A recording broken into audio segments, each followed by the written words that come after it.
দাকানি শুবহাতি ফাকাদ ইস্তাবরা লিদীনিহি ওয়া ইরদিহি। হালাল থেকে তুমি বাঁচবা, হালাল তুমি মান্য করবা, হারাম থেকে তুমি বাঁচবা। তবে বান্দারে, উম্মতরে, জেনে রাখো, যদি তুমি হারাম জিনিসের পাশাপাশি সন্দেহযুক্ত জিনিসের মধ্যে তুমি পতিত হও, সন্দেহযুক্ত খাবার যদি তুমি খাও, সন্দেহযুক্ত সম্পদ যদি তুমি অর্জন করো, সন্দেহযুক্ত মাল যদি তোমার পকেটে আসে, তাহলে জেনে রাখো এই সন্দেহযুক্ত জিনিস আসার কারণে তোমার দিন আস্তে আস্তে তোমার থেকে বিদায় নিবে। বরং যদি সন্দেহযুক্ত জিনিস থেকে তুমি বাঁচতে পারো, তাহলে তোমার দিন এবং তোমার মাল, তোমার দিন এবং তোমার সম্পদ দুইটাই আল্লাহর কাছে সচ্চা থাকবে, নিরেট থাকবে, পিওর থাকবে, পরিষ্কার থাকবে। বলেন না সুবহানাল্লাহ। পক্ষান্তরে ওমান ওয়াকা ফি শুবহাতি ওয়াকা ফিল হারাম, যদি কোনো ব্যক্তি সন্দেহযুক্ত কোনো জিনিসের মধ্যে নিজেকে প্রবেশ করিয়ে নেয়, সন্দেহযুক্ত কোনো জিনিস যদি খায়, তাহলে ওই ব্যক্তি আস্তে আস্তে হারামের মধ্যে নিপতিত হবে। বলেন না নাউজুবিল্লাহ। আল্লাহর নবী একটা উদাহরণ দিয়েছেন হাদিসের মধ্যে। উদাহরণটা হলো আলা ওয়া ইন্না লিকুল্লি মালিকিন হিমা।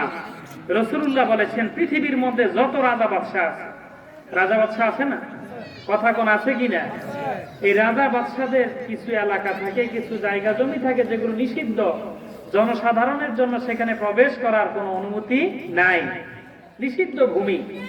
তো যেমন ধরেন একজন রাজার একটা নিষিদ্ধ চারণ ভূমি আছে, যেখানে ঘাস গাছ অনেক কিছু আছে, বিভিন্ন পশু এগুলো খায়, যেগুলো সরকারি কোষাগারে রাজার যে পশুগুলো এগুলি সেখানে শুধুমাত্র চড়ায়, সেখানে চারণ ভূমি হিসাবে আছে।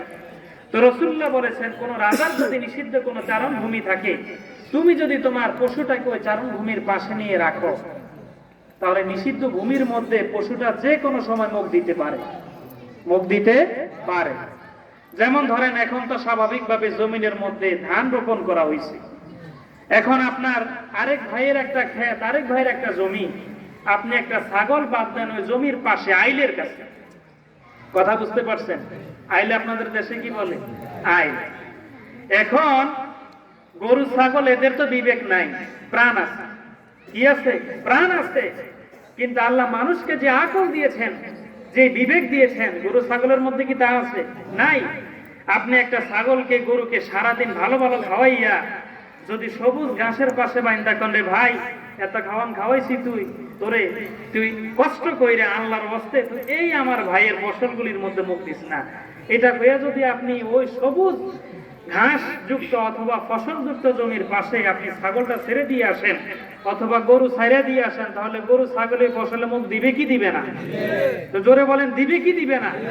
কেন দিবে? যেহেতু তার আকল নাই।